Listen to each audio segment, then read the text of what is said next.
Assalamualaikum warahmatullahi wabarakatuh. Perkenalkan, nama saya Munasir dari Universitas Nasional.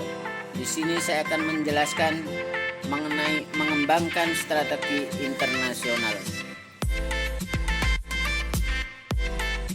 Strategi internasional adalah penjualan produk di pasar-pasar yang berada di luar pasar domestik. Perusahaan salah satu atas alasan utama diterapkan strategi internasional adalah bahwa pasar internasional menghasilkan peluang baru yang potensial. Cara-cara memasuki pasar internasional ini dan karakteristik dapat dilihat sebagai berikut.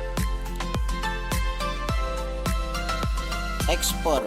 Melakukan ekspor tidak memerlukan biaya untuk membangun kegiatan operasi di negara tuan rumah.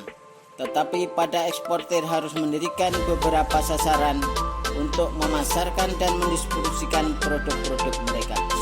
Kerugian dari melakukan ekspor adalah biaya transportasi yang tinggi dan pajak yang dikenakan pada barang yang masuk, dan eksportir kurang memiliki kontrol terhadap pemasaran dan distribusi barangnya di negara tuan rumah.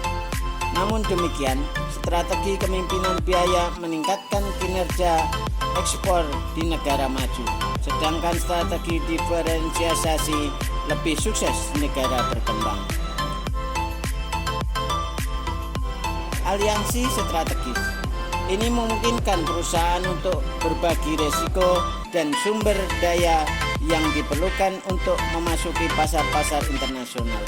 Aliansi dilakukan dalam menyediakan produk-produk yang kita gunakan setiap hari. Tidak semua aliansi berhasil. Pada kenyataan, banyak yang gagal.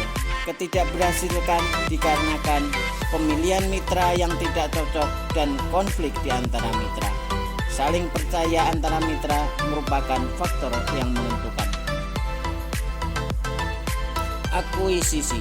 Salah satu meluasnya perdagangan bebas di pasar global, akuisisi lintas perbatasan telah semakin penting perannya. Akuisisi dapat menyediakan akses cepat ke sebuah pasar baru. Kelemahan dari ini adalah biaya sangat mahal, memerlukan pendanaan melalui utang, negosiasi yang sangat kompleks. Pemberian lisensi, yaitu sebuah perjanjian memungkinkan sebuah perusahaan asing untuk membeli hak untuk memproduksi dan menjual produk perusahaan dalam negara tuan rumah atau sejumlah negara. Pihak yang memberikan lisensi mendapatkan royalti untuk setiap unit produk yang produksi dan dijual. Pihak yang menerima lisensi mengambil resiko dan menginvestasikan dananya dalam fasilitas untuk memproduksi, memasarkan, dan mendistribusikan barang-barang dan jasa. Anak perusahaan baru yang dimiliki sepenuhnya. Pembentukan sebuah anak perusahaan yang dimiliki sepenuhnya disebut sebagai leading hijau, dan ini merupakan sebuah proses yang kompleks dan berpotensi akan memakai biaya besar. Tetapi strategi ini memiliki keunggulan karena memberikan kontrol maksimum kepada perusahaan yang memiliki laba di atas rata-rata.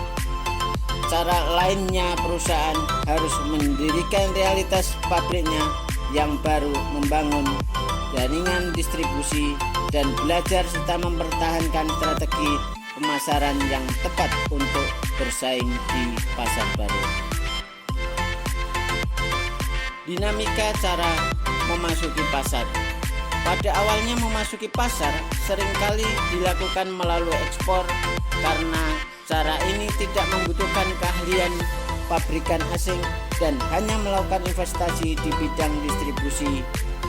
Pembelian lisensi dapat memudahkan perbaikan produk dan diperlukan untuk memasuki pasar-pasar asing.